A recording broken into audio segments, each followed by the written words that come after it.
Bien, bonjour à tous et merci d'être avec nous comme d'habitude du lundi au vendredi jusqu'à 14 heures et nous sommes avec vous aussi pour vous informer, vous dire ce qui se passe dans notre pays et même dans d'autres pays. On va recevoir dans un instant M. Michael Mirabli, déjà là, directeur des sports. Bonjour.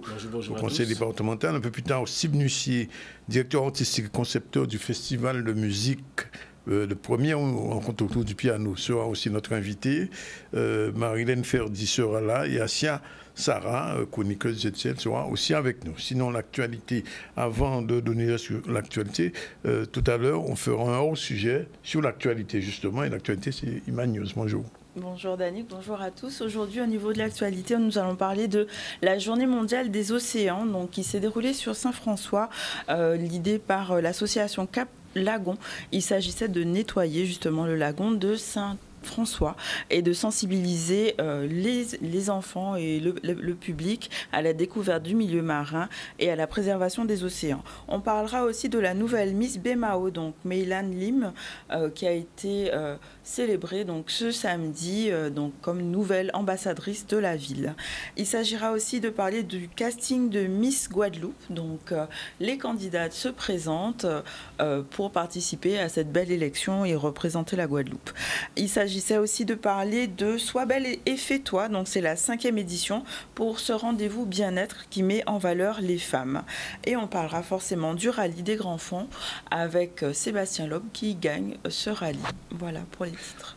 Voilà, bien, on va commencer tout de suite par notre sujet du jour, puisque, vous le savez, hier, il y avait des élections européennes en France, mais aussi en Guadeloupe depuis samedi. Et donc, ces élections ont été, sans surprise, gagnées par le Rassemblement national, puisque, vous le savez, ils ont pratiquement 31%. Vous voyez un peu, la France est toute bleue maintenant, aujourd'hui, depuis hier. Et ça a créé un premier problème, on peut dire ça, de cette manière, puisque le président de la France a décidé de la dissolution de l'Assemblée nationale française. Et donc, ça veut dire que les députés de la Guadeloupe, eux, ils vont être obligés de repartir au combat. Sinon, mais en Guadeloupe, il devait avoir un congrès qui était prévu le 12. Et ce congrès, pendant quelques heures, on a dit est-ce qu'il y a fait, est-ce qu'il y a fait, puisque on sait que le Parti socialiste ne voulait pas. Madame Panchard aussi est montée au créneau. Elle ne voulait pas que ce congrès se fasse. On a aussi entendu Olivier Nicolas du PS. On a entendu M. Justin Sapouti. Finalement, le congrès est maintenu le 12 juin. Ce sera à Bastère. Alors, pendant ce temps, des organisations guadeloupéennes, puisque M. Losbar a décidé de maintenir le congrès, bien, des organisations guadeloupéennes se sont rassemblées, puisque Charles, on ne sait pas, au moment où je vous parle, Roland Garros est terminé, mais je ne sais pas s'il sera au congrès, on le saura mercredi. Mais pendant ce temps, des organisations guadeloupéennes se sont réunies ce matin à Rimini-Soutan, 12 organisations qui ont décidé de publier une lettre ouverte à M. Charlus, adresse au peuple guadeloupéen, ça s'appelle, et à Charlus et à Losbar d'ailleurs. Prenons nos responsabilités, je ne vous lirai pas toute la lettre, mais je peux vous dire qu'elle est signée par 12 organisations. On va les citer, l'ANG, Caraïbes Écologie Les Verts, le CIPA, le FKNG, le MIO, le PCG, le PPDG, le PSG, de Mediketa, l'UPLG, et il y a aussi des personnalités signataires comme Justin Sapouti, Richard Samuel. Alors pourquoi cette lettre ouverte? Cette lettre ouverte, c'est simplement pour dire à M. Losbar, nous sommes, ce sont ces organisations-là, nous sommes pour l'autonomie de la Guadeloupe, mais une vraie autonomie. Donc le congrès qui se fera jeudi, mercredi à Bastère, est-ce que la question va être posée en ces termes-là? On le saura davantage. Mais ce qui est sûr, c'est que la situation politique en Guadeloupe est un petit peu particulière, puisqu'il faut le rappeler quand même, le Rassemblement national français a fait quand même 30% sur les 13% de Guadeloupéens qui ont participé au vote, puisque vous le savez, l'abstention a été le grand gagnant, la grande gagnante de cette élection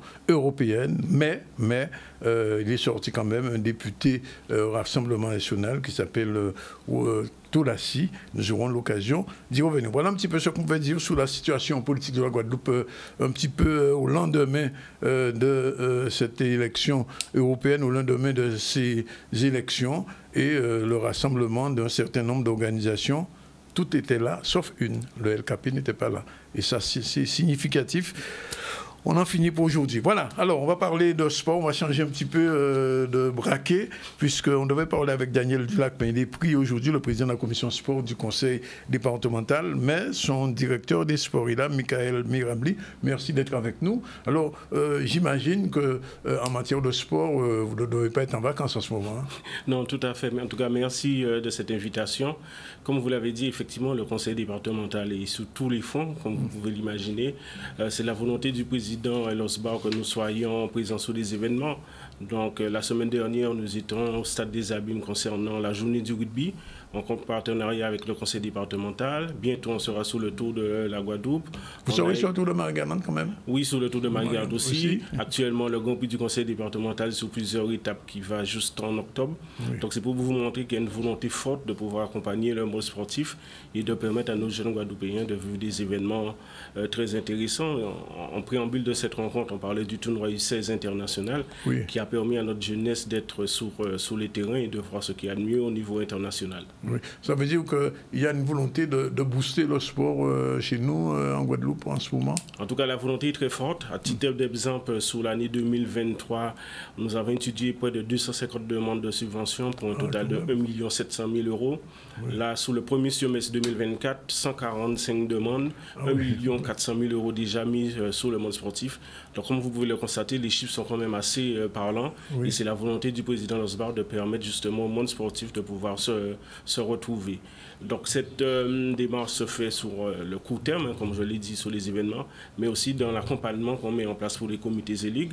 À titre d'exemple, on vient de signer un contrat d'objectif pour la Ligue guadeloupéenne de football, où nous avons mis en place un certain nombre de demandes et pour pouvoir accompagner le monde du football. Oui, alors quand même... Bon, il y a une volonté de développer le sport, toutes catégories confondues, aussi bien le football, le cyclisme, etc. Mais j'ai quand même le sentiment, j'ai eu l'occasion de le dire, M. Dulac, les infrastructures ne suivent pas tout à fait. Alors, les infrastructures ne suivent pas, oui et non. Je m'explique. Effectivement, lorsqu'on regarde de visu, on se rend compte qu'on a un déficit d'infrastructures. Après, depuis quelques mois, on remarque qu'il y a des pistes d'athlétisme par le biais de la région qui se mettent en place. Oui. Pas plus tard que la semaine dernière, il y a eu l'inauguration de la piste au Lamentin. Il y a eu aussi celle de Monalo, celle de Baïf, celle de Trois-Rivières, celle de Bouillante. Oui. Donc les infrastructures suivent. Pour ce qui nous concerne, nous, au niveau du conseil départemental, il est la volonté du président Losbar de remettre en place les infrastructures sportives au sein des collèges et de l'ouvrir aux associations sportives. Donc c'est une volonté qui nous permet justement de mettre en place cette possibilité pour les associations de quartier de pouvoir utiliser les infrastructures qui sont au sein des collèges et pour permettre aux jeunes Guadeloupéens de pouvoir bénéficier de ces infrastructures. Donc effectivement, quand on regarde, il y a des choses à faire, mais il y a des choses qui se mettent en place pour permettre à nos jeunes Guadeloupéens de pouvoir pratiquer leur sport. Oui. Alors, bon, j'ai vu l'autre jour que c'est pas votre rayon, mais je le sais, la piscine de Bastère était un petit peu fermée, ouverte, fermée, on ne sait pas trop. Au niveau de la natation, est-ce que au niveau de la natation, vous vous occupez de ce sport? Oui, tout à fait. Comme je vous l'ai dit, on a décidé sur l'année 2024 de passer un contrat d'objectif avec les grandes ligues de sport de la Guadeloupe. On a commencé avec le football, mais on va continuer de le faire avec la ligue de handball qui est très active, avec la ligue de rugby aussi qui nous a sollicité, et bien sûr la natation qui a été... Et le basket, alors le basket a beaucoup de difficultés, je le sais. Mais le basket a beaucoup de difficultés, mais on travaille déjà beaucoup avec le basket, notamment la coupe départementale de basket, et il est clair que nous allons continuer dans cette optique et de permettre justement à ces comités et ligues de pouvoir se structurer afin de pouvoir mieux prendre en charge nos jeunes sportifs guadeloupéens. Alors deux petits mots quand même sur le tour de la Guadeloupe, puisque l'année dernière il y a eu quelques petits soucis, vous vous souvenez? Est-ce que cette année tout est réglé, les chèques sont prêts pour payer les cyclistes de manière à ce qu'il n'y ait pas de polémique comme l'année dernière? Alors, rectificatif, il y a eu un souci sur le Grand Prix du conseil départemental. Le Grand Prix, pas tout le tour, c'est le Grand Prix. Et vous savez, à tout événement difficile, il y a des solutions. Les sommes qui avaient été allouées justement au comité cycliste guadeloupéen par rapport au Grand Prix du conseil départemental ont été reversées aux associations sportives pour les écoles de cyclisme. Donc ce qui a permis justement de permettre aux écoles de cyclisme de pouvoir faire des demandes de subvention au sein du conseil départemental et le conseil départemental a accompagné ces clubs. Cette opération a été renouvelée aussi cette année et qui a permis d'aider, je crois, on a une douzaine de dossiers de clubs de cyclistes qui ont justement fait des demandes pour pouvoir les accompagner sur le jeune. Pour avoir des seniors, il faut bien avoir des jeunes. Oui, et pour répondre à votre question, de ce que je sais, les choses sont mises en place et je pense qu'on aura de belles manifestations autour du cyclisme entre le conseil départemental et le comité cycliste de Guadeloupe. Vous serez président, j'imagine, autour de Marie-Galante bientôt? Bien sûr. Ouais. L'autre de la Guadeloupe a été repoussé. Fin août, début septembre. Fin août, début septembre. Ça ne cause pas de problème au niveau de la visibilité, parce que vous savez que pendant les vacances, les gens prenaient même des congés pour regarder le tour.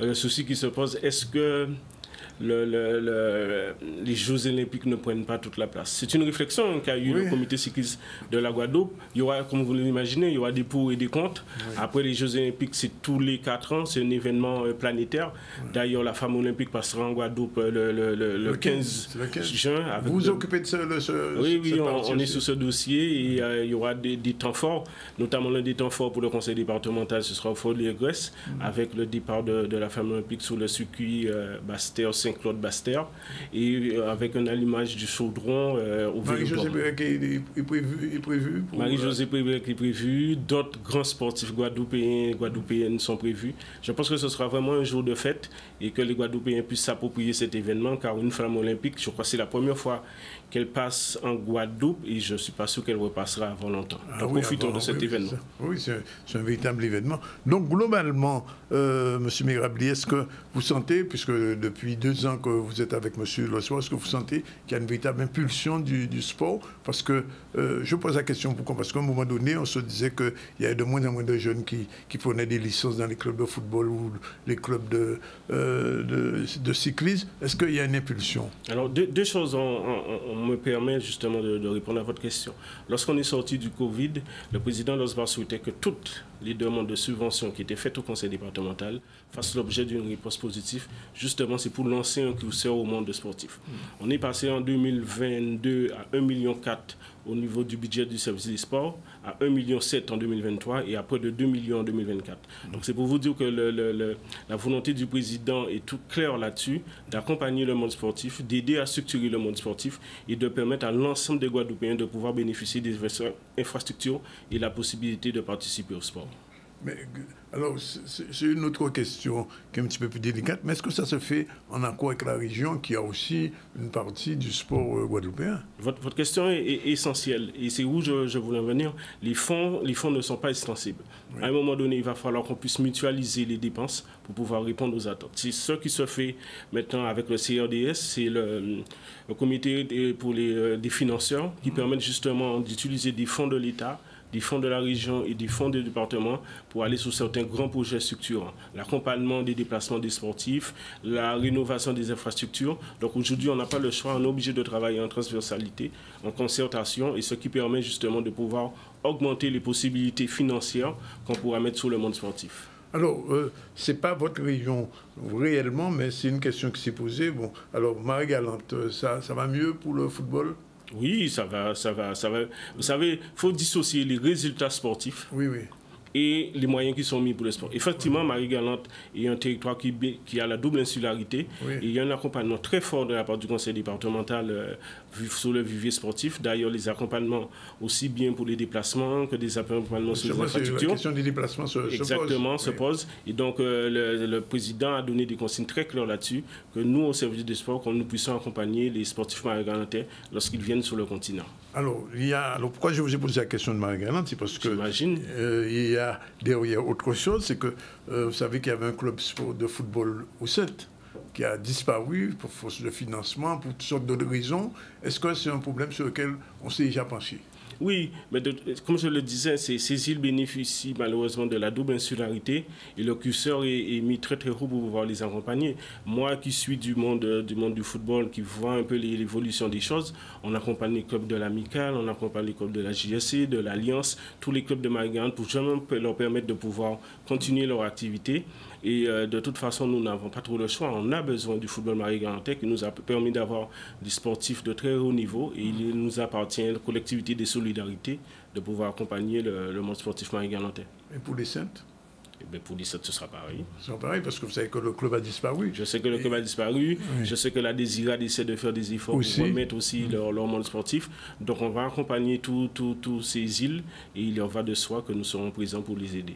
Alors, dernière chose, pour vous en tant que directeur des sports, quelle est la grosse manifestation? On met de côté les JO qui sont ponctuels, mais pour vous, quelle est la grosse manifestation sur laquelle le Conseil s'investit au maximum?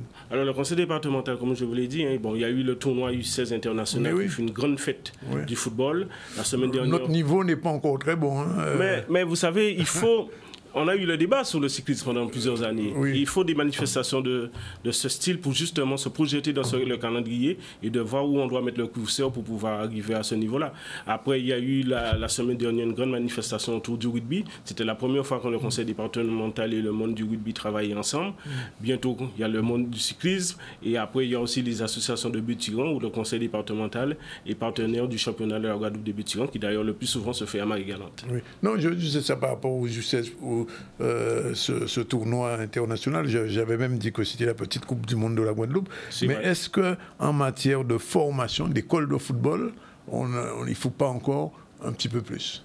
Alors, de toute façon, M. Zandonis, il faut bien un point de départ. Oui. Ce tournoi va se pérenniser dans le temps. Tout à fait. Donc, au jour d'aujourd'hui, c'était la 2e édition. Donc on fera le point, le bilan avec la Ligue aussi, il faut dire, qui est partenaire sur cette manifestation, afin de voir comment structurer notre football, notamment au niveau des jeunes, pour pouvoir être de plus en plus compétitif. Alors le débat s'est posé la question, est-ce que les équipes invitées n'étaient pas de trop haut niveau par rapport à notre football? Pas vraiment. Si on se pose cette question-là, on ne progressera pas. Il vaut mieux maintenir le cap et que nous, qu'on puisse monter en compétences pour pouvoir permettre d'arriver à ce haut niveau. Il y a un objecteur concret, hein, vous devez certainement le savoir. Le jeune Januel Bellossian vient de signer un contrat de 15 millions à Leverkusen. Donc je veux dire qu'il y a le potentiel en Guadeloupe et qu'il faut les accompagner pour leur permettre d'atteindre le haut niveau. Oui, et il nous faut peut-être plus de formateurs au niveau des écoles de football, peut-être. Tout à fait, c'est un cursus. De meilleur niveau, peut-être. De meilleur niveau. Je ne dirais pas de meilleur niveau, je dirais mieux formé. En tout cas, il y a une volonté pour le faire. Oui, il faut une volonté. Les mots ont leur importance. Les mots ont leur importance. Oui, donc permettre justement de permettre à notre football et à nos sports de progressistes passe par la formation de nos éducateurs. Ça, c'est clair. Bon, donc visiblement, je vois qu'avec vous que ça va booster, comme on dit. Non, mais nous sommes là pour ça. Et comme vous l'avez dit en préambule, c'est vrai que nous sommes sous les feux de l'actualité et pour permettre justement à notre sport de continuer à briller. Que nous soyons fiers de nos jeunes sportifs. Monsieur Mirabli, je vous remercie d'être venu. On regrette que M. Dulac ne soit pas là pour donner la partie politique, mais enfin, on aura l'occasion de le faire revenir de toute manière. J'en suis sûr. Et vous aussi avec. Et on parlera encore du football, du sport, du football, mais pas seulement, de tous les sports, parce que c'est important pour notre jeunesse. C'est très important. Parce que, comme on dit, quand un jeune ne fait pas de sport, il est dans la rue. Nous sommes d'accord. On est d'accord là-dessus. Voilà. 13h47, on revient à l'actualité avec Iman News et on remercie M. Mirabli. Oui, on va parler de la journée des océans, donc, qui est célébrée le 8 juin. Cette journée est internationale et nous rappelle le rôle des océans comme source de vie partout dans le monde. Et en Guadeloupe, l'association Cap Lagon s'est justement lancée dans le nettoyage du lagon de Saint-François. On voit un reportage d'Olivier Moradel. Cette opération, elle contribue à un calendrier qui est mondial. C'est la journée mondiale des océans, qui est sur notre planète. De toute façon, notre planète, c'est qu'on est entouré d'océans et on doit le préserver. Et notre association, qui existe depuis 2010, a pris les choses en main, c'est-à-dire que tracer un départ déjà, c'est le nettoyage de notre lieu, nos lieux de vie. Hein. Et nos lieux de vie à Saint-François, c'est évidemment le lagon. Et passer à une action qui doit être quotidienne, c'est préservation, nettoyage et l'environnement, c'est en parler tous les jours, que ce soit quotidien, c'est problématique. C'est vraiment l'objectif de l'association Cap Lagon. En fait, on a la plupart des membres qui ont grandi sur la plage du lagon, qui ont vu le lagon évoluer et on a vraiment parti tous d'un constat, le lagon a changé. La couleur du lagon a changé, les usages et donc et la connaissance aussi s'est perdue au fur et à mesure de la mer. Qu'est-ce que c'est la mer? C'est quelque chose qu'on ne voit pas forcément. Pourtant, il se passe des choses. On a des conséquences aussi déjà du réchauffement climatique avec le blanchissement du corps corail qui a été très important l'année dernière. Donc on fait régulièrement des plongées puisque c'est un groupement, un collectif avec notamment des clubs de plongée, des clubs d'apnée et donc on fait aussi un diagnostic de ce milieu.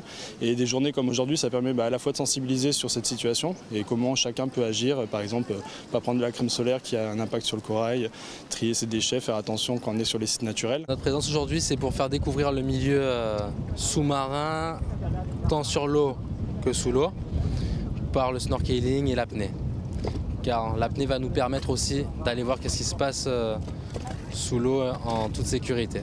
C'était important de venir, surtout pour la journée qui est organisée à Saint-François, parce que le lagon de Saint-François, il est quand même au cœur de beaucoup de questions sur sa préservation et la pollution, donc c'est pour ça que je suis venue aujourd'hui.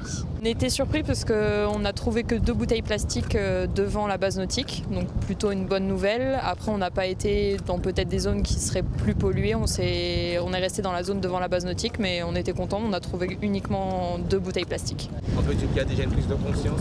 J'espère qu'il y en a une. En tout cas, on essaye de tout faire pour qu'il y en ait avec des journées comme celle-ci.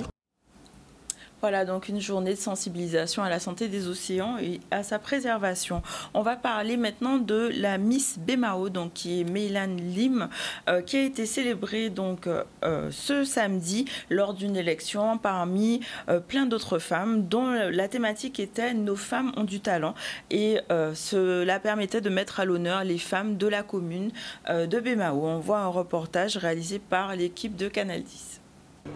J'ai à peine été élue, donc je me rends peut-être pas compte actuellement, mais je suis tellement contente. C'est une aventure incroyable, je me suis fait de nouvelles amies, j'ai fait de nouvelles rencontres, on a été tellement bien entourés, alors merci, je peux juste dire merci en fait, parce que ça m'a fait grandir et prendre en maturité, et ça me servira vraiment pour la suite. Je suis satisfaite, je suis heureuse, et vous l'avez dit, c'est vrai, après cette année, puisque nous avons eu un certain nombre de raisons qui font que nous n'avions pas pu changer d'ambassadrice, puisque nous avions eu Covid pendant pratiquement 3 années, d'autres difficultés, bien entendu, que nous avons rencontrées pour mettre en place l'organisation. Mais voilà, ces choses faites cette année. Nous avons une belle ambassadrice. Ça s'est bien passé, j'aimais bien la sensation des répétitions, de la danse, etc. Nous avons eu des cours d'élocution, ça s'est bien passé. Donc que du positif, vraiment 10 sur 10. Cette année, voilà, nous avons une nouvelle ambassadrice. Mais il faut le dire aussi également, toutes les filles ont été magnifiques. Nous avons ce qu'on pourrait dire quelque part, sans blaguer aucune, un beau cru. Et on l'a vu, des filles formidables, des filles qui savent s'exprimer, des filles qui ont du punch et des filles qui sont capables de représenter la ville de Bemao à d'autres élections. Et ça, nous allons donc en préparer en vue de l'élection de Miss Guadeloupe. Comme je l'ai dit dans mon discours, c'est pour inspirer les jeunes générations à prendre en confiance en eux, à montrer que tout est possible. Et même si, comme je le disais dans mon discours, il y a des obstacles, tout est possible et réalisez vos rêves et qui ne tente rien à rien. Voilà une jolie Miss qui est en route vers Miss Guadeloupe. On en parle tout à l'heure après la pause publicitaire.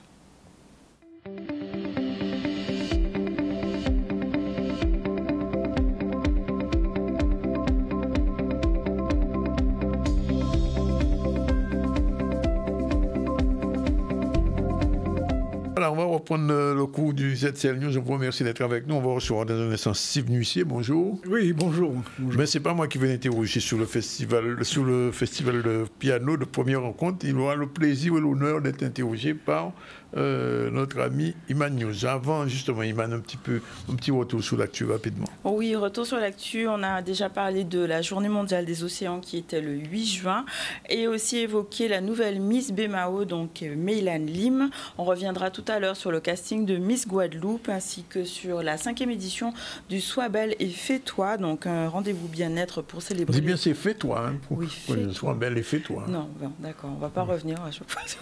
D'accord. Ok. Et on va parler du rallye des grands fonds, donc avec Sébastien Loeb qui a gagné. Oui.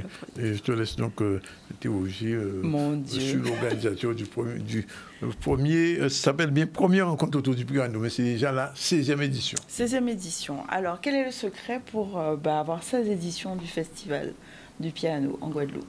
Oui. Et donc, c'est ça, en fait, L'idée, c'est qu'au départ, en fait, ce festival, cet événement, il est venu par rapport à la promesse, en fait, que je me suis donnée par rapport à un ami. En fait, il y a quelques années, d'ailleurs, aujourd'hui, c'est le 10 juin, et c'est malheureusement la date de commémoration du décès de cet ami, puisqu'il est décédé le 10 juin 2008. C'était un pianiste qui s'appelait Jean-Louis Méraud. Et donc, c'est vrai que après son décès, quelques amis, parce qu'on avait quand même on avait un petit groupe, et en fait, plusieurs personnes ont proposé, et certains m'ont dit, ben, alors, est-ce que tu veux sortir un album? Qu'est-ce que tu veux faire avec la musique de Jean-Louis? Est-ce que tu veux faire quelque chose? Et donc, c'était au mois de juin, j'ai réfléchi finalement en septembre, et je me suis dit, ben, en fait, chaque année, je vais trouver un événement, première rencontre autour du piano, parce que on s'est rencontrés, lui et moi, la première fois. C'est le piano, en fait, qui nous a permis de nous rencontrer. C'est pour ça que ça s'appelle Première rencontre autour du piano. Et donc, je me suis dit que finalement, l'idée de créer un événement culturel qui pourrait donc garder chaque année en mémoire, en fait, ce pianiste, Jean-Louis Méraud, puisqu'il s'appelait Jean-Louis Méraud, finalement, créer un événement qui puisse faire la promotion du piano, finalement aussi trouver un événement qui puisse faire connaître les pianistes de Guadeloupe, qu'ils soient en Guadeloupe, qu'ils soient extérieurs ou qu'ils vivent dans le monde. Et en même temps, avec le temps, on s'est rendu compte que il y avait aussi beaucoup de pianistes étrangers dans le monde qui aussi avaient besoin de promotion. Donc cet événement, il est venu vraiment au départ, vraiment pour la promotion du piano, pour la promotion des pianistes. Et le fait qu'il perdure depuis 16 ans, c'est dû simplement au fait que, en tant qu'organisateur et ami de Jean-Louis Méraud, j'ai tenu à faire perdurer, si vous voulez, cette mémoire et surtout de tenir ma parole, parce que je pense que c'est une chose qui est vraiment importante, c'est le fait de tenir son engagement. Et quand on décide de faire quelque chose, de tout faire pour y arriver. Donc alors, il y a des artistes, j'imagine, qui viennent de plusieurs horizons. Est-ce que vous pouvez nous en citer quelques-uns pour cette édition, en tout cas? Alors, en fait, cette année, c'est une édition un peu spéciale parce que la programmation se fait par rapport à l'actualité musicale dans le jazz, parce que c'est quand même un festival de jazz. Et ce festival, il puise sa programmation dans l'actualité musicale. Alors, bien évidemment, on sentait que Grégory Privat, qui est un pianiste de la Martinique, avait été nommé pour le prix Django Reinhardt avec 3 musiciens, dont Arnaud Dolmen, qui est le batteur guadeloupéen. Et donc, en fait, on sentait que ça allait venir. Donc, c'est vrai qu'une fois que les résultats ont été donnés, ça venait... En plus, il sortait un nouvel album, Phoenix. Inviter Grégory Privat, ça tombait vraiment dans la logique même du festival, puisqu'on promotionnait cette fois-ci un artiste qui, justement, mettait en lumière son travail. Et donc, cette année, donc, il y a par exemple ce pianiste, mais il y a aussi Mourad. Mourad, il est tout à fait dans l'esprit du festival. Mourad, c'est un jeune pianiste d'origine africaine qui vient de Marseille. Et donc, en tant que jeune pianiste, le festival a voulu aussi présenter son travail, faire la promotion de ce jeune pianiste. À côté de ça, il y a des pianistes et d'autres personnes un peu plus, dirons-nous, par exemple, Luane Pommier, c'est une jeune pianiste guadeloupéenne. Elle sera là samedi au Memorial Act, par exemple. Et donc, ça, c'est une pianiste qui vit aux États-Unis, qui est à la Berklee School, qui est une des plus grandes écoles de jazz. Et elle va nous présenter un spectacle piano-voix. Alors, à côté de ça, bien évidemment, on a voulu faire aussi un petit clin d'œil au zouk et à la musique de Guadeloupe, parce que le jazz peut finalement être ouvert, puisque c'est une musique ouverte. Et donc, il y a aussi ce projet du 13 au Memorial Act avec Willy Salcedo, qui est un des super compositeurs en fait de musique zouk. C'est quelqu'un qui a créé énormément de tubes comme Câlin, Carole, énormément de belles chansons pour Tania Saint-Val. Et ce sera l'occasion justement de le retrouver, puisqu'il va reprendre ces tubes-là en fait de la musique antillaise au piano, accompagné de d'autres musiciens. Donc voilà un petit peu. Alors je citerai bien évidemment aussi le 12, ce sera le concert avec José Privat. Alors José Privat, ça tombait bien puisque c'est le père de Grégory et qui vient de sortir un album sur lequel Grégory a travaillé. Donc ça permettait pour la première fois, en tout cas j'en suis persuadé, que dans la Caraïbe, Grégory le père et le fils, ils vont se retrouver ensemble sur un festival et que la Guadeloupe permettra justement cette rencontre entre le père et le fils à l'orgue, piano. Ce sera donc le 12 au Memorial Act. Alors, bien évidemment, Tricia Evie, qui est une chanteuse guadeloupéenne, sera là aussi le 12, puisqu'elle a participé à l'album. Donc c'est très riche en fait en termes d'artistes. Est-ce que vous avez des activités annexes, des masterclass où il y aura des conférences ou autre Alors c'est vrai que habituellement le festival fait toujours la part belle aux événements avec les scolaires. Donc en général, on a des projections de films, on a des rencontres scolaires où on a aussi des échanges avec des pianistes ou avec des professionnels. Cette année, l'événement phare en direction des scolaires, c'est-à-dire, ce sera le mardi, ce sera demain.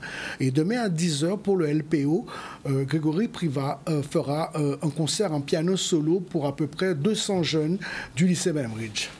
Super. C'est uniquement pour les lycéens, on ne peut pas y aller. Oui, voilà. C'est un événement qui a été commercialisé via ce qu'on appelle le Pass Culture collectif. Et donc, c'est une proposition qu'on fait via le Pass Culture au lycée. Et si le chef d'établissement est d'accord, en fait, nous faisons une offre pour chaque lycéen. Et donc, ils ont accepté. Donc, mardi, demain, 10h, ce sera la rencontre avec les lycées. Donc là, l'essentiel des rencontres, c'est à partir de... Quelle date? Samedi? Voilà, en fait, on commencera, dirons-nous, le premier concert à partir de demain. Donc et le après, 11. tout ce qui est public, c'est essentiellement Memorial Act, vous avez dit? Oui, voilà. Il y aura donc 2 concerts de suite, le 12 et le 13 au Memorial Act. En fait, on ouvrira au Centre culturel de Sonis aux Abîmes, donc le 11, et on fermera le 15 avec Luan Pommier. Donc cette année, la programmation, elle reste quand même, c'est vrai, avec des invités bien de la Caraïbe. À part Mourad, qui justement est un pianiste d'origine africaine et qui vit à Marseille. Mais c'est un festival qui a accueilli des pianistes un peu de partout. On a des pianistes, on a déjà reçu des gens du Japon, des États-Unis, du Canada. En fait, au bout de 16 ans, on a vraiment essayé d'ouvrir cette programmation et que la Guadeloupe puisse recevoir des musiciens de partout, notamment via les musiciens guadeloupéens, puisque l'année dernière, par exemple, Arnaud Dolmen, qui est un batteur guadeloupéen, était invité aussi avec un projet. D'ailleurs, un duo qui joue en Martinique, je crois, ce week-end. Ça s'appelle Leno Duo, c'est batterie, piano. Et donc, on a toujours essayé d'ouvrir cet événement à l'ensemble des musiciens et de la Caraïbe et d'Europe. Il ne faut pas oublier non plus... Oui. Oui, j'avais posé une question. Comment se fait la programmation? C'est-à-dire, les gens vous contactent ou c'est vous qui faites le tour des festivals qui se tournent dans le monde? Comment ça se passe? Tout à fait. Alors, c'est vrai qu'on a plusieurs sources pour la programmation. C'est-à-dire qu'étant donné que le festival, par exemple, est membre de ce qu'on appelle la conférence européenne des festivals de jazz, donc en tant que membre du réseau, on reçoit effectivement de plus de 200 pays à peu près, des propositions. On a eu des propositions, par exemple, là on a un projet de rencontre en décembre avec la Bulgarie, par exemple, avec des organisations culturelles de Bulgarie en Guadeloupe, donc via le festival. Mais en termes de programmation, c'est vrai qu'on reçoit des offres de tous les gens en fait du réseau, donc des artistes un peu partout, mais c'est vrai aussi que parfois les artistes nous contactent. Il faut savoir que les musiciens vraiment qui sont ancrés dans une démarche vraiment professionnelle nous envoient par exemple des disques, ils ne sont pas toujours pris l'année pour laquelle ils vont nous envoyer un album, mais ils nous envoient toujours leur actualité. Donc ça nous donne l'occasion d'écouter un peu ce qu'ils font. Donc ça, c'est encore une autre proposition, une autre manière de programmer. Et il y a aussi le fait aussi que, par exemple, Willy Salcedo, moi, ça fait 16 ans que j'organise le festival, ça fait 16 ans que je me dis qu'il faut que je l'invite. Chaque année, ça ne vient pas, je ne trouve pas le projet. Et là, cette année, je me suis dit, bon, tiens, c'est vraiment l'occasion pour moi. Donc c'est vrai qu'il y a des gens qui sont un peu gardés en veille, et qu'on sait que de toute manière, tôt ou tard, on les mettra en avant. Luan aussi, c'est pareil. Luan Pommier, elle est venue au festival plusieurs fois. Et là, cette année, c'est vrai que je me disais, tiens, il n'y a peut-être pas beaucoup de femmes, de filles invitées. Eh bien, tiens, Luan, justement, qui, elle, est aux États-Unis en ce moment et qui étudie dans une des plus grandes écoles de jazz, eh ben, en fait, c'est une Guadeloupéenne et elle sera donc à la programmation. Et globalement, est-ce que le piano se porte bien en Guadeloupe? au niveau des jeunes et au niveau de la musique? Il y a une école à Sonis, puisque demain il y a cette manifestation à Sonis, mais est-ce qu'on sent quand même qu'il y a une émulation? Tout à fait. Alors c'est vrai que moi j'ai toujours en point de mire le travail qui est fait par les écoles de musique, parce qu'il faut savoir que quand même autant au Centre culturel de Sonis par exemple, ou à Bémao, à la Clé des Arts, ou à Basse-Terre, il y a quand même au Moule, le CEFRIM à l'époque, je ne sais pas si ça existe encore toujours, mais même les centres culturels à Petit Canal, par exemple à La Sauce, il y a quand même un travail qui est fait sur le piano. Donc je pense que les écoles continuent toujours à former des enfants. On sortira, selon moi, de plus en plus dans le carcan un peu, dirons-nous, social, c'est-à-dire que qui dit piano dit peut-être un certain niveau social, mais en fait, on se rend compte maintenant que beaucoup d'enfants participent et prennent des cours. Donc, je crois que c'est un instrument qui mérite tout à fait de continuer à évoluer, à être montré au public. Et puis, quand on voit le travail des Guadeloupéens avec Arnaud à la batterie, je pense que de plus en plus, il y a une visibilité. Les gens regardent la Guadeloupe, en tout cas musicalement et culturellement. Et donc, je pense que c'est vraiment l'occasion de continuer à agir et fournir des musiciens. En tout cas, nous, on fait un peu comme le Colibri, on fait notre part du travail via le piano. Donc la première rencontre, c'est demain. Oui, voilà, tout à fait. La première rencontre, ce sera demain.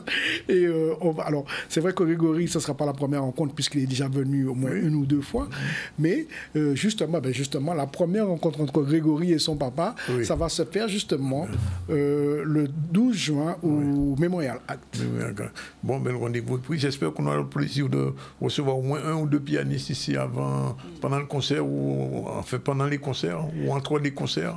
Oui, alors c'est vrai que je pense que ça serait bien d'abord je pense que Canal 10, forcément vous êtes invité à l'ensemble des concerts, donc particulièrement le 11, le 12, le 13, même le 14 et le 15. Donc je pense que c'est important aussi que vous soyez là. On voit un peu ce qui se fait, ce qui s'écoute. Oui, tout à fait. Et surtout pouvoir rebondir et réagir avec le public, interroger des gens qui puissent justement vous donner leur avis. Et vous verrez, moi je pense que là, mardi, mercredi, je pense qu'il reste encore des places pour les deux concerts. Mais les deux premiers concerts risquent peut-être d'être complets. Bon, ok. Ben, c'est bon festival. Et puis, à beaucoup de musique. Ok, merci. Il est déjà 13h11. C'est l'heure de Régénérescence. Bonjour, Sarah. Bonjour, Danick. Ça va? Oui, ça va très bien. Je suis ravie d'être avec vous aujourd'hui. Nous aussi. Générique, c'est parti. Bienvenue sur la chronique Mission Régénérescence. Mission Régénérescence intervient auprès des familles, auprès des seniors, auprès de la jeunesse et en intergénérationnel. Elle promouvoit la santé, la vitalité, au niveau physique, au niveau mental et au niveau émotionnel.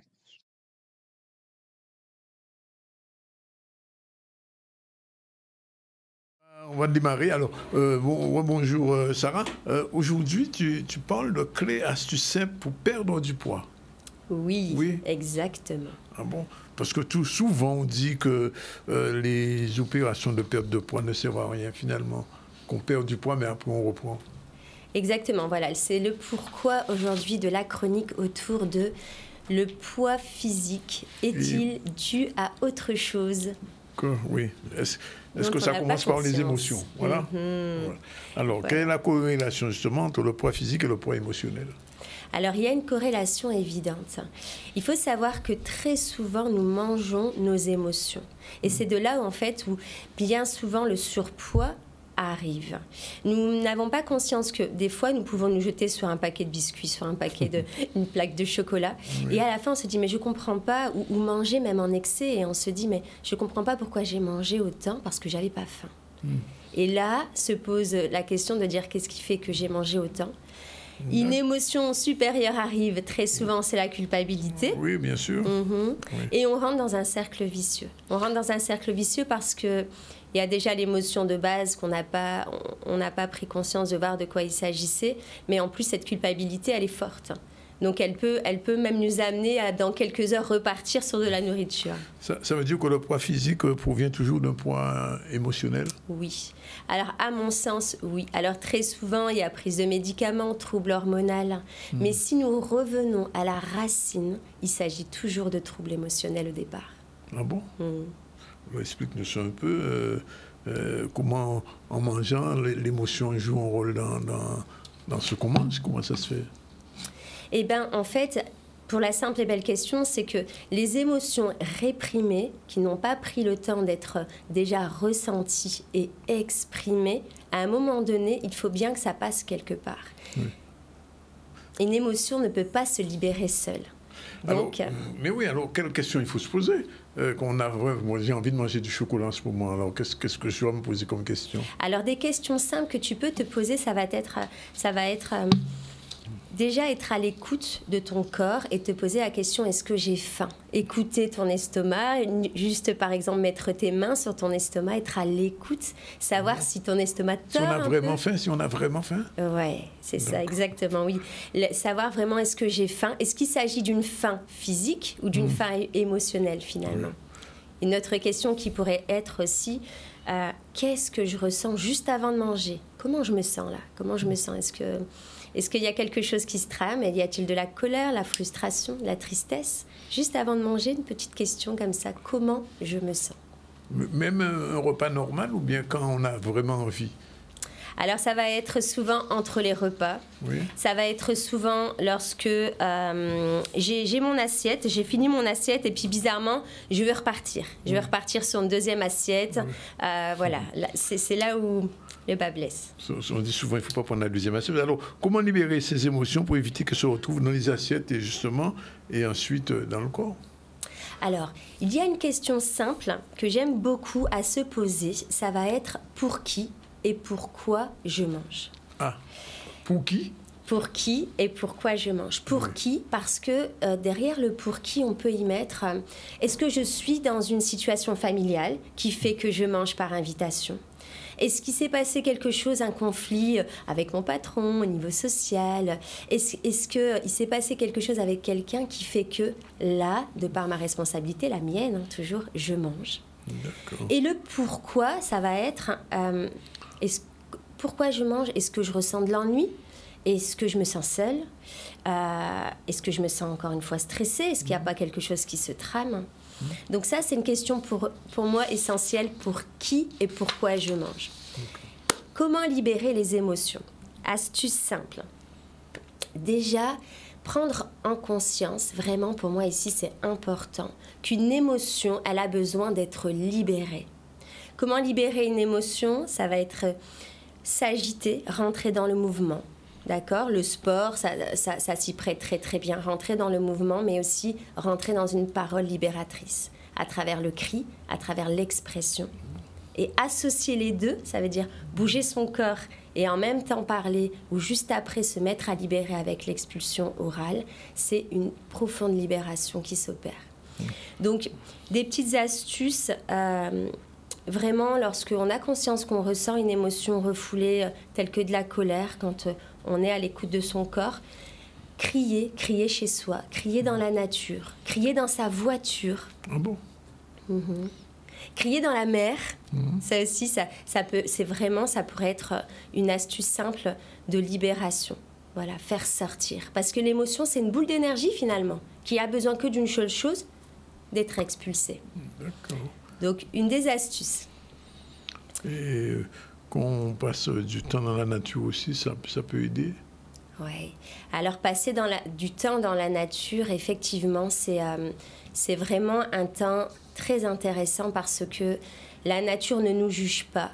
C'est vraiment l'occasion de se poser dans la nature, se poser près d'un arbre et se confier. On peut même se confier à la nature. Voilà, exprimer ses émotions près de la nature, c'est vraiment un temps pour soi. Alors, il y a une question qui va se poser automatiquement. Qu'est-ce qu'on peut faire pour les personnes qui sont quelquefois épuisées, qui sont stressées et qui ne savent vraiment pas comment faire pour perdre du poids?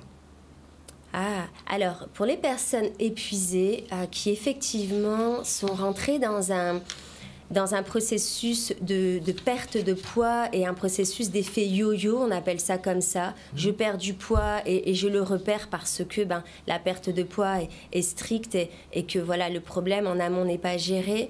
Les personnes qui ont fait du sport et qui, pareil, reprennent leur poids, voire même des fois plus.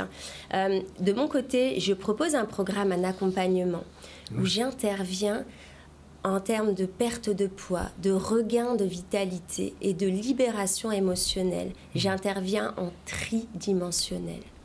Donc ici, il s'agit d'un accompagnement qui est beaucoup plus profond et durable. Et ça s'étale sur du temps? Il faut du temps? Oui, ça s'étale sur 3 mois. Alors c'est un programme qui est personnalisé sur mesure, donc c'est vraiment selon la personne. Et ce qui est important de par ce programme, c'est l'autonomie de la personne. C'est-à-dire que la personne, lorsqu'elle va avoir cet accompagnement, à la fin de l'accompagnement, elle saura quoi faire. Elle saura quoi faire quand elle aura eu des moments où elle aura sauté sur des repas, où elle aura mangé de manière familiale, de manière stressée, parce que les émotions, de toute façon, sont omniprésentes. Donc l'idée, c'est d'avoir des outils. Et Sarah, on peut dire que cet accompagnement permet vraiment de perdre du poids? Alors, il va permettre effectivement d'intervenir sur le poids et surtout de ne pas le reprendre. Ah, de ne pas le reprendre. De ne pas le reprendre parce qu'en fait, on va aller toucher la racine profonde, la libération émotionnelle. Donc, il y aura un équilibre nutritionnel, plaisir et goûteux. On va réapprendre à manger. Il y aura un aspect un peu coaching pour la motivation et que la personne puisse rester dans vraiment dans cette vibe, dans cette énergie. Et en plus, il y aura un aspect qui est, pour moi, à mon sens, le plus important, libérateur au niveau émotionnel. Retrouver une vitalité profonde, physique et mentale. Exactement. Et mentale. C'est exactement le sujet. Régénère ta santé au niveau physique, mental et émotionnel. Bien. Mais c'est ça la régénérescence avec Assia Sarah. Assia Sarah, vous pouvez me retrouver sur assiasarah.santé. Et mes coordonnées seront à la fin du générique. À la fin du générique, on revoit. Merci Assia. Avec plaisir, Danick. On se revoit quand?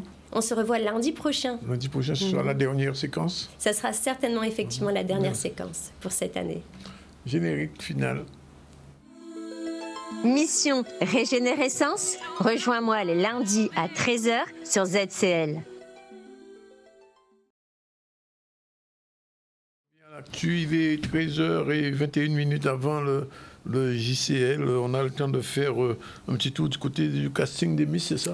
Oui, casting des Miss pour l'élection de Miss Guadeloupe. Donc, elles se sont réunies dans un centre commercial aux Abîmes pour pouvoir sélectionner différentes candidates. On voit un reportage de Vianney Valverde. Aujourd'hui, nous sommes au centre commercial d'Estrélan où nous avons convoqué un casting de manière à pouvoir recruter de prochaines candidates à l'élection de Miss Guadeloupe. Ça consiste à venir à la rencontre des équipes, à poser des questions et aussi à pouvoir nous rencontrer, à échanger avec nous, tout simplement. J'adore l'énergie qui pivote autour de Miss Guadeloupe. Ce sont toutes des femmes magnifiques qui veulent représenter notre archipel. Et c'est aussi mon souhait depuis très petite. J'ai commencé en regardant la Miss Joanne Matignon qui vient de ma commune de Saint-François. Et à partir de là, j'ai été époustouflée. L'émission à la télé, je regarde avec mes parents qui m'ont aussi beaucoup poussée, ma famille, mes amis. Donc c'est un univers que j'aime énormément et qui, je pense, me correspond. Et avoir déjà participé à certaines élections, je pense, m'a aussi permis de mûrir à ce niveau-là. De grandir, d'avoir une certaine tenue qui, je pense, est important dans la vie de tous les jours. Donc voilà, je pense que c'est mon moment aussi parce que j'ai terminé ma licence et j'ai grandi en tant que femme. Donc voilà, je suis là pour ça et j'espère réussir. Pour nous, c'est très important d'être partenaire avec Miss Guadeloupe, qu'on puisse rayonner sur tout l'hexagone et la preuve a été faite que c'est très important parce que ça donne une bonne image de la Guadeloupe au niveau national. Le casting, c'est une présentation physique, effectivement, où les candidates vont défiler devant un jury compétent qui leur posera des questions effectivement. Il y aura un test de culture générale, un passage en maillot qui nous permettra effectivement de pouvoir voir la plastique de ces jeunes filles. Et ensuite, ce jury sélectionnera les 12 candidates qui participeront à l'élection de Miss Guadeloupe. Je pense que c'est une aventure qui va vous apporter à tous les niveaux. Donc je pense qu'il faut savoir aussi oser et que si vous vous sentez prête, que si l'aventure vous tente un minimum, je pense que voilà, il faut vous lancer, ne pas regretter et donner tout ce que vous avez. Voilà. On va rester dans le domaine des femmes et avec... De l'amour même, de l'amour, glamour, enfin voilà. Avec la 5e édition de Sois belle et fais-toi. Donc c'est un événement qui met à l'honneur les femmes, qui les célèbre et qui leur permet de s'empuissancer. On va voir un reportage d'Olivier Moradel qui s'est rendu sur place. Sois belle, fais-toi, effectivement, on est sur cette 5e édition qui est couronnée de succès avec vraiment une volonté de mettre en valeur les femmes. Donc c'est un événement féminin dédié aux femmes, mais avec les hommes à notre service, comme j'aime à dire. Un événement bien-être et empowerment pour permettre aux femmes, effectivement, de pouvoir échanger entre elles, de s'élever et puis tout simplement de repartir avec... toutes les astuces, tout le bagage nécessaire pour pouvoir impacter dans leur propre vie. Je suis présente aujourd'hui à la Sois belle et fais-toi pour pouvoir apporter mon message d'acceptation de soi, de body positive et d'amour du corps et de soi-même. À force de vouloir entrer dans les cadres de la société, de vouloir ressembler à tout le monde, eh bien j'ai surtout combattu finalement ma morphologie. Donc à un moment donné, j'ai décidé que c'était important pour moi d'apprendre à m'accepter, à m'apprécier et finalement aujourd'hui c'est ce qui me permet de partager aussi ce message-là au plus grand nombre. Ce matin nous avions une matinée axée sur des talks, des conversations entre femmes avec plusieurs intervenantes. On a eu le plaisir d'avoir Gaëlle Prudencio qui est activiste sur la thématique du body positive puisque cette édition est vraiment axée sur l'acceptation de soi. Vivre pleinement maintenant existe depuis 2 ans et ça a pris naissance à travers le Talk Woman où ce sont des rendez-vous mensuels réservés uniquement aux femmes et on se retrouve une fois par mois autour d'une thématique et on va échanger avec des intervenantes mais aussi avec les participantes. Donc le Talk Woman prend bien son nom, c'est de la discussion entre femmes. C'est un très beau concept et j'ai l'habitude effectivement de participer à des journées bien-être mais celui-là, je trouve effectivement les ateliers sont très intéressants. En fait, être en phase avec soi-même, parler de soi-même, c'est ce qui est important en fait. Donc voilà. Je pense qu'on a plutôt une génération avec la Gen Z et avec les millennials qui eux sont plutôt détachés de la question du corps parce que finalement nous, notre génération a fait le travail de déconstruire tous les diktats de société. Donc plutôt cette génération-là a d'autres sujets qui sont plus politiques, même si le corps reste politique, mais en tout cas, je pense qu'il y a une bonne partie qui est déjà OK avec soi-même. On a sondé un peu, là on a des retours très positifs des participantes et on espère que ça va continuer après. Voilà, un événement pour les femmes dédié au bien-être. On va faire notre pause publicitaire et on revient tout à l'heure avec le JCL et Marilène Ferrati.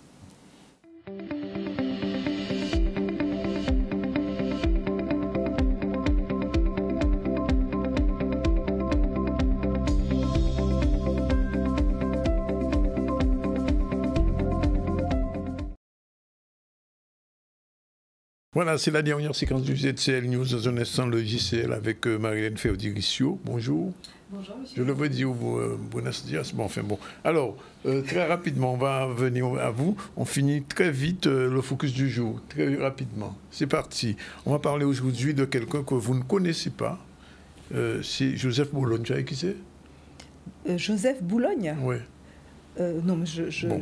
Alors, Joseph Boulogne, on l'appelle aussi le chevalier de Saint-Georges. Mais oui, parce que vous ne m'avez pas laissé le temps de répondre.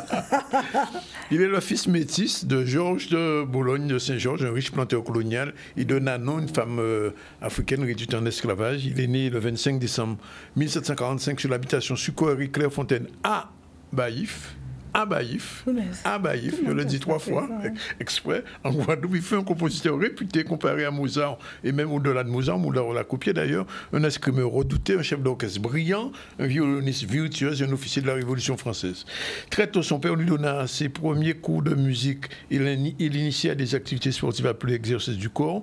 En 1753, à l'âge de 8 ans, il quitte la Guadeloupe, séparé de sa mère et emmené en France. Joseph est en pension dans une famille aristocrate française. Il est boissière. Il reçoit une éducation aristocratique, bien évidemment, apprend les lettres, les sciences, le violon, les langues étrangères, développe des talents sportifs. Et les années passées dans la famille boissière ont permis à Joseph d'acquérir une très grande habileté dans l'art de l'escrime, doué d'une force et d'une agilité prodigieuse qu'on le surnomma très rapidement l'inimitable. Il excelle dans tous les sports. Son talent musical et sportif, sa maîtrise absolue de l'épée et des armes lui permettent de se distinguer. En 1764, Joseph est gendarme de la garde du roi de France. Il est nommé chevalier, dont le mot chevalier de Saint-Georges. Il parvient également par la musique à se rapprocher de la reine Marie-Antoinette. Et on se demande même si elle n'était pas tombée amoureuse de lui. En 1776, avec le soutien de Louis XVI, il a proposé la direction de l'Opéra de Paris à l'Académie royale. Sa couleur de peau, bien évidemment, à l'époque, déclenche un véritable scandale à Paris. Il essuie ses premières discriminations raciales, ne se décourage pas et présente son premier opéra, Ernestine. Lors de la Révolution française, Joseph Boulogne devient le premier colonel de couleur de l'armée française. Le chevalier de Saint-Georges a une carrière artistique et sportive exceptionnelle dans la cour du siècle des Lumières. Il est auteur de nombreuses sonates. Il a été très copié par Mozart, je vous l'ai dit, de concertos pour violon, de symphonies, d'œuvres dramatiques et d'opéras comique. Saint-Georges fut l'un des personnages les plus célèbres du XVIIe siècle. Il commence à être mieux connu, retrouvant ainsi sa place qu'il a toujours mérité dans l'histoire de la musique. Pourquoi on en parle aujourd'hui? C'est simplement parce qu'il meurt le 10 juin 1799 à Paris, à l'âge de 53 ans. Malheureusement, son corps n'a jamais été rapatrié en Guadeloupe, mais sa mémoire musicale est très vivante. Voilà, on a fini pour Joseph Debout, chevalier de Saint-Georges, et on revient à quelque chose de beaucoup plus moderne, plus pratique, et c'est la rubrique JCL générique. C'est parti. Le journal du campus Luminance, c'est l'info sur l'audiovisuel, le cinéma et la culture. Le JCL vous donne rendez-vous à 13h30 le lundi, le mercredi et le vendredi dans le ZCL sur Canal 10.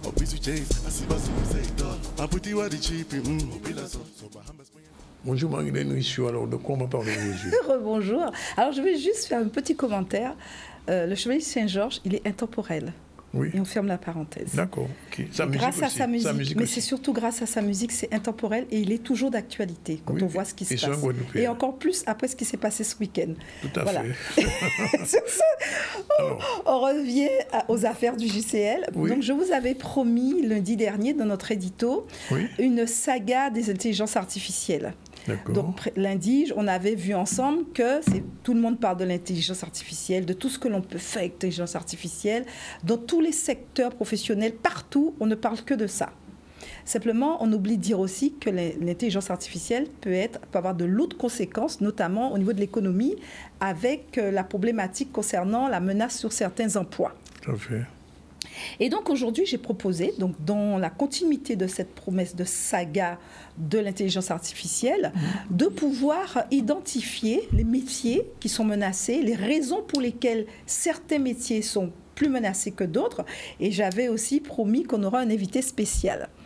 Alors, il faudra bien prêter l'oreille. Oui. Alors, est-ce qu'il est arrivé? Oui, il est là. Mais l'invité, selon vous, c'est une intelligence artificielle. Donc, comme toutes les intelligences artificielles, on ne le verra pas, mais ce n'est pas n'importe quelle intelligence artificielle. Et donc, je vais commencer, si vous le permettez, à entrer en contact avec mon invité.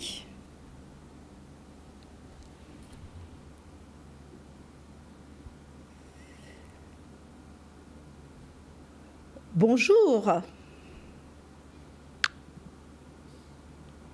Bonjour Marie-Hélène, comment ça va aujourd'hui? Ça va très bien. Est-ce que tu peux te présenter et nous dire qui tu es? Bien sûr.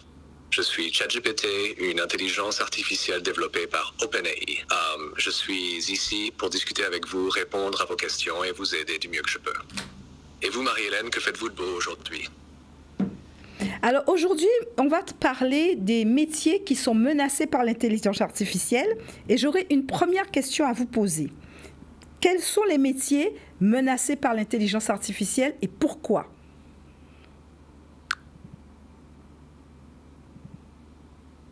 Les métiers les plus menacés par l'intelligence artificielle sont souvent ceux qui impliquent des tâches répétitives et prévisibles. Par exemple, les caissiers, les agents de centre d'appel et certains postes de production en usine. L'IA peut facilement automatiser ces tâches, augmentant l'efficacité et réduisant les coûts. Cependant, même des professions plus qualifiées, comme les analystes de données, les radiologues ou les comptables, peuvent être touchées, car l'IA peut analyser des données complexes plus rapidement et avec une grande précision. En revanche, les métiers nécessitant de la créativité, des compétences interpersonnelles et un jugement humain nuancé, comme les soins de santé, l'enseignement ou la recherche, sont moins susceptibles d'être entièrement automatisés. J'ai une deuxième question pour toi, ChatGPT. Bien sûr, Marie-Hélène. Quelle est votre deuxième question? J'aimerais savoir, dans le secteur de l'audiovisuel, du cinéma et de la culture, s'il y a aussi des métiers qui sont menacés.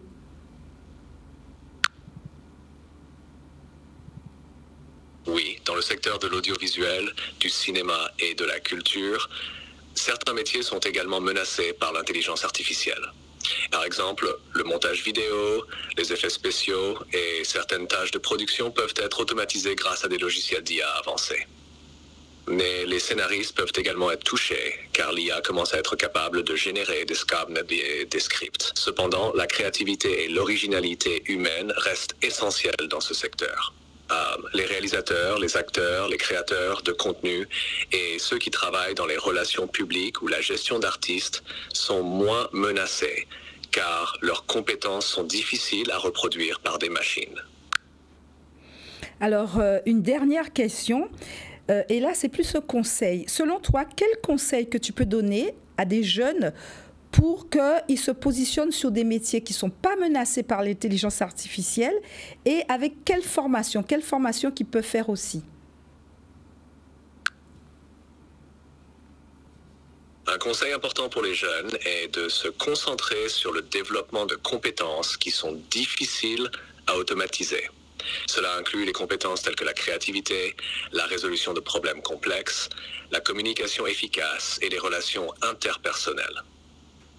Les métiers qui exigent ces compétences sont souvent plus sûrs face à l'automatisation. Par exemple, les métiers dans les domaines des soins de santé, de l'éducation, de la gestion des ressources humaines, du marketing et de la recherche scientifique. En ce qui concerne la formation, il est judicieux de choisir des domaines d'études qui cultivent ces compétences. Cela peut inclure des domaines tels attention, ChatGPT, je vais t'interrompre. La psychologie, les sciences de la santé, l'ingénierie et d'autres domaines axés sur la créativité, la communication et la résolution de problèmes. En outre, il est important de rester flexible et d'être prêt à acquérir de nouvelles compétences tout au long de sa carrière, car le paysage professionnel évolue rapidement. Merci, ChatGPT. De rien, Marie-Hélène. Si vous avez d'autres questions à l'avenir, n'hésitez pas à me demander. Avec plaisir. Je suis là pour vous aider. C'était la version 4 ? La version 4.0. En effet, ce qui est intéressant avec cette version 4.0, Danick, c'est qu'on peut... Avant, avec ChatGPT, on n'avait que du contenu textuel, du texte.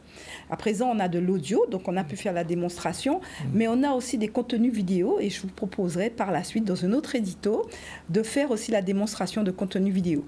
Mais ce que je veux dire, attention, ça, c'est la vision d'OpenAI concernant les métiers menacés.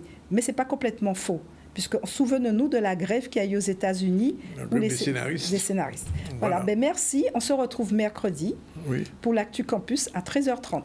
Voilà, c'est fini pour le logiciel aujourd'hui, mais ce n'est pas fini pour le ZCL, puisqu'on va revenir à l'actualité avec le rallye des grands fonds. C'est une course, bon, vous savez, avec... je ne vous dis pas qui a gagné, parce que vous savez peut-être, parce qu'il est arrivé en Guadeloupe il y a quelques jours. On regarde un petit peu ce reportage d'Olivier Félix, il était dans les grands fonds. C'est parti. De façon générale, en tout cas, la ZAG a réussi à faire 16 spéciales sur 17. Donc déjà un grand merci à l'ensemble des officiels qui de près ou de loin ont œuvré pour qu'on puisse faire ce rallye dans de belles conditions. Merci aux médias, Canal 10, qui notamment nous a beaucoup suivis. Et merci à la Guadeloupe. Nous, on a voulu faire, à travers ces 50 ans, un anniversaire, une fête, un partage. Et donc, c'est ce qu'on a voulu proposer. On espère avoir vendu notre destination Guadeloupe.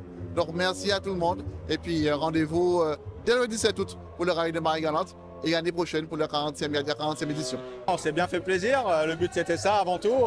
Je suis venu rouler avec ma femme pour s'amuser et puis pour prendre du plaisir. Donc, les routes étaient belles, la voiture m'a bien marché. Donc, on n'a pas eu de problème, ça a bien roulé.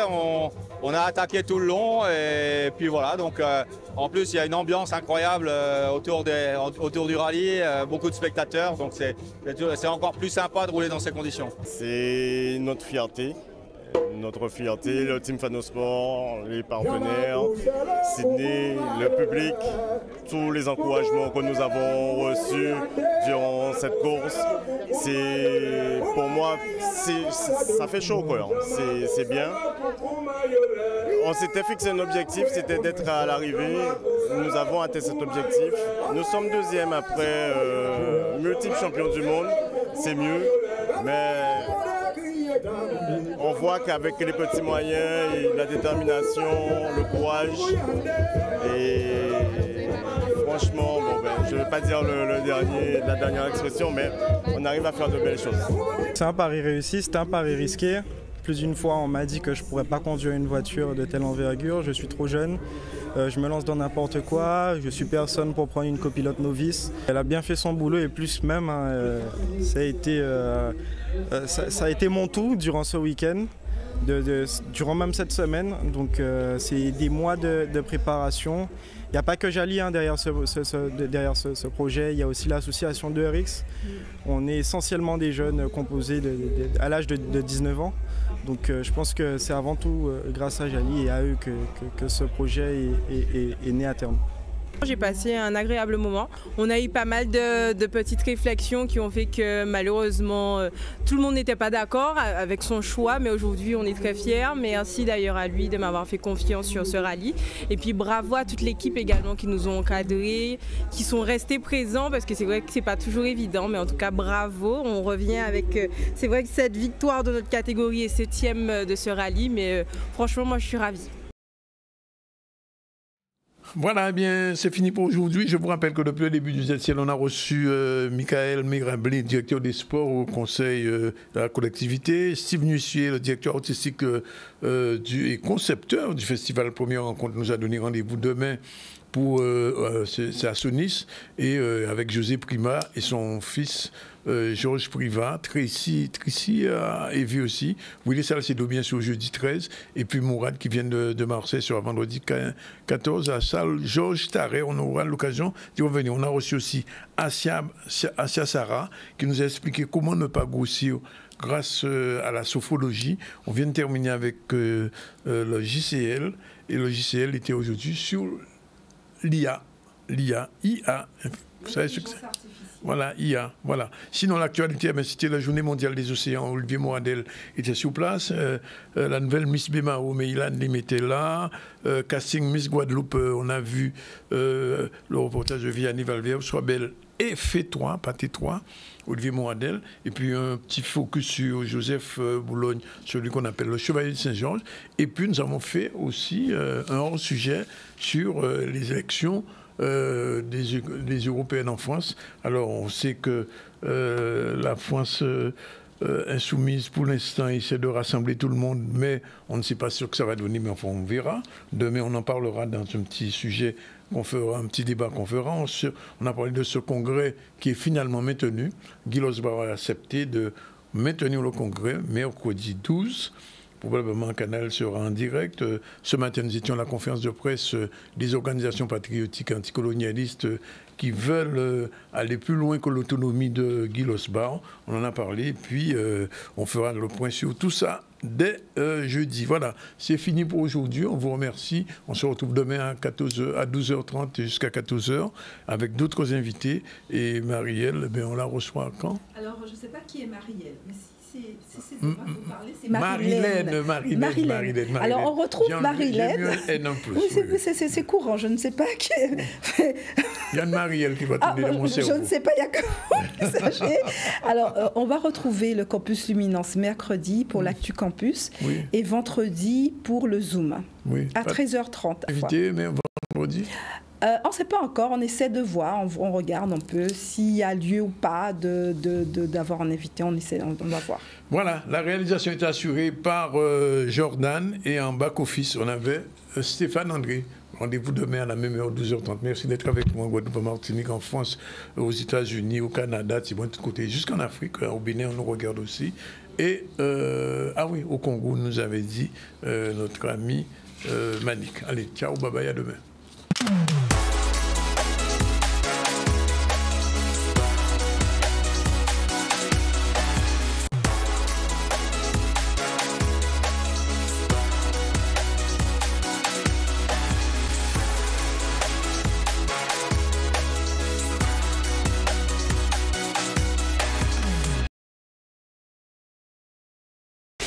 Les 21 et 22 juin au Memorial Lac, découvrez Hatshepsut, le show de danse orientale et caribéenne. Plongez dans un voyage à travers l'héritage des reines d'Égypte et d'ailleurs. Un spectacle vivant d'histoire, de diversité célébrant la femme. Réservez vos places dès maintenant et soyez témoins de la légende.